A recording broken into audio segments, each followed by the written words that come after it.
तोंडाने ब्रह्मज्ञानाच्या पोकळ गप्पा मारणाऱ्या लोकांवर तुकारामांचा आणखी एक आक्षेप होता.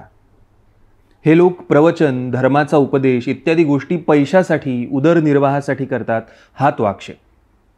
कलियुगात पोटासाठी खूप जण संत झालेले आहेत. म्हणजे ते तोंडाने ब्रह्मज्ञान बोलतात, पण त्यांच्या मनात मात्र धन आणि अभिमान असतो.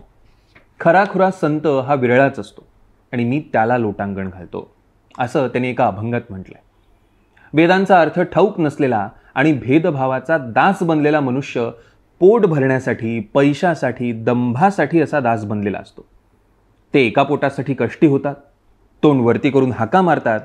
असे पोटासाठी संगीताची विक्री करणाऱ्या, लोक काही देतील अशी आशा धरून राग आळवणाऱ्या लोकांचं वर्णन त्यांनी केलंय. जे गायत्री विकून पोट जाळतात आणि नाम गाऊन द्रव्य मागतात ते अधोगतीला जातात, या शब्दात त्यांनी ज्ञानाची विक्री करणाऱ्यांचा धिक्कार केलेला आहे.